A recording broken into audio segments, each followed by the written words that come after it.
వీరభద్ర కల్మాత్ నమో నమః. పవన్ కళ్యాణ్ ఎందుకు ఆపేది? ఆ శక్తిని ఎవరైనా ఆపే శక్తి ఉంది. వీరభద్రుడు వదిలిన బాణం పవర్. మీకెందుకు అంత భయం? ఆయన ఏం వార్డ్ నెంబర్కి వెళ్ళాడని జగన్ గారని ఈరోజు డిప్యూటీ సీఎం అయ్యారు. తెలంగాణ వాళ్ళకి ఎందుకు బెదరపట్టుకునేది? ఆయన నుంచి ఏమి ఇది లేదు కదా, ఆయనకి డిపాజిట్లు కూడా రావు. ఎందుకు ఈ రాజకీయం అంతా? పక్కల ఎవరిది రాష్ట్రము? మనదే. మనదానిలో విడిపోయినాము. తెలంగాణ ఆంధ్రప్రదేశ్ అనుకుంటే ఎవరి సొమ్మురా? శివుంది ఇది భూమి.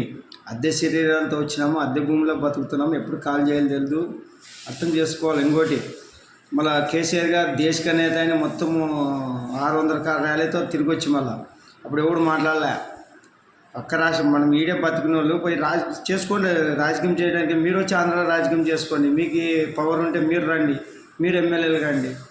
దగ్గర రాజకీయాలు. అందుకని ఈ రాజకీయాలంతా పాతాళంలో దొక్కి బ్రోకరేజ్మైన రాజకీయం తీసేసి వీరభద్ర వీరభోగ వసంతరాయలు ఉరుకుందిరని స్వామి గారు వస్తున్నారు. ఇంకేముండదు. ఐపీఎస్ ఐఏఎస్ అంటే ఐపీఎస్ అంటే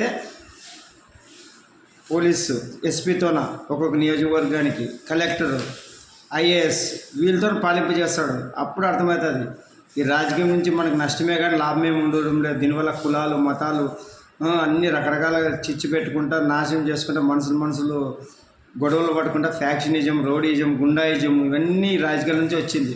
ఈ పవర్ అనే దాని నుంచి మనుషులు ఎంతవరకైనా తెగిస్తారు. మనుషులు కూడా చంపుకుంటారు. మనుషులు కుట్రలు కుతంత్రాలు చేసి దేశాన్ని విచ్ఛిన్నము, రాష్ట్రాన్ని విచ్ఛిన్నం చేసి నాశనం చేస్తుంటారు.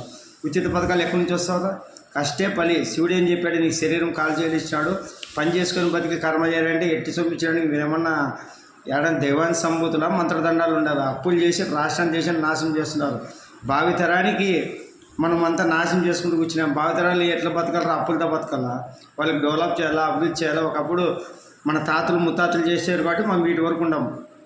మన పిల్లలకి ఏమి ఇస్తున్నాం? అప్పులు చేసి వడ్డీలు కట్టుకోవాలా? వలసలు పోవాలా ఉద్యోగాలకి?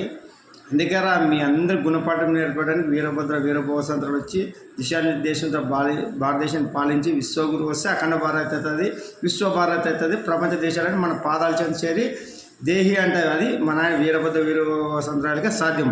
ఈ మోడీ ఏగులు మన ఆయన ఆడిచ్చే బొమ్మలు కొద్ది వరకు మాత్రమే. ముందుంది ముసలి పండగ.